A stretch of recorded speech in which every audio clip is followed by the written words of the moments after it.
Welcome to the Valley of Ancient Mecca, where today is the location of the sacred mosque, visited by millions of pilgrims every year. There was once nothing but a barren desert.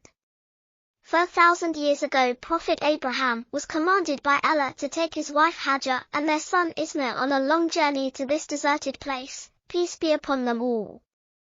Abraham knew by revelation from God that it is there where long ago the Kaaba once stood, which was also called the ancient house. And it is there where the Kaaba shall be rebuilt by him and his son Ismail, to restore the long-forgotten legacy of this sacred place.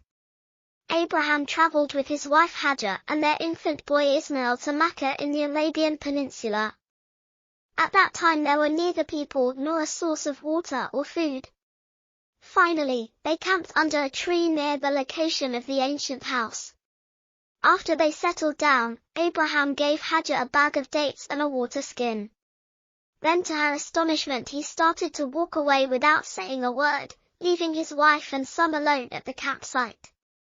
Hajar hurried after her husband. "Where are you going, Abraham, leaving us in this valley with no people or anything else?" Abraham did not respond, probably fearing that this would get him into an argument with his wife over something God had commanded him to do. So he kept walking without even looking at her. Hajar, still following him and repeating her questions, suddenly realized that his strange behavior could be because he had no choice. "Oh Abraham, has Allah commanded you to do so?" she asked. This time Abraham gave her a brief response. "Yes."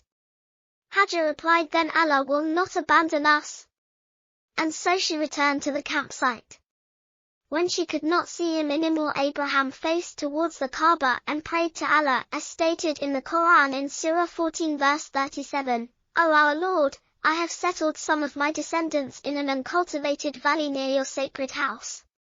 Our Lord, that they may perform the prayer. So fill the hearts of people with love towards them, and provide them with fruits, so that they may be grateful." Hajar had put her trust in Allah. She continued suckling Ismail and drinking from the water she had with her.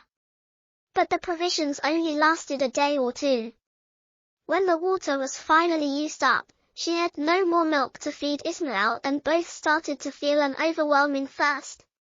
While she knew that God is with them, she could not just stay there and wait for a miracle to happen.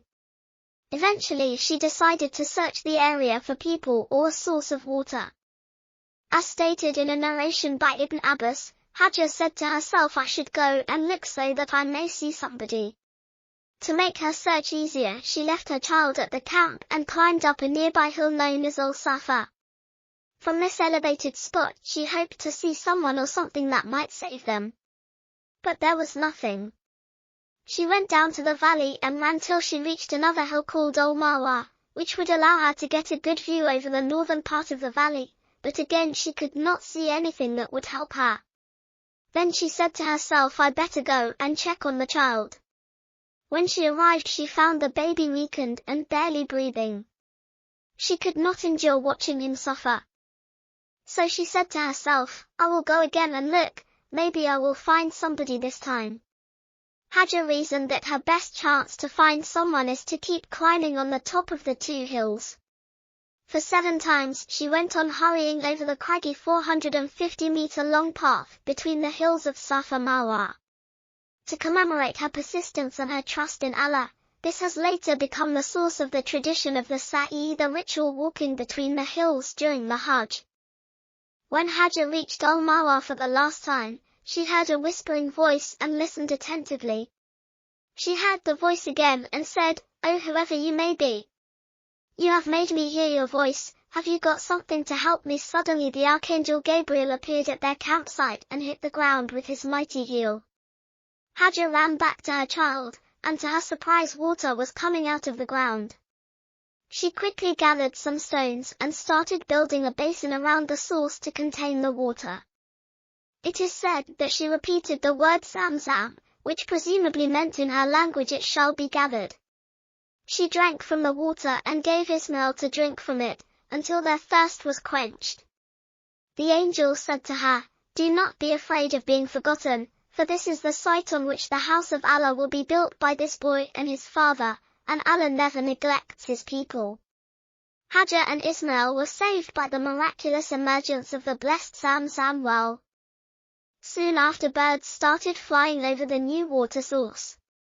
Then by Allah's providence a group of travelers came to Hajar and her son.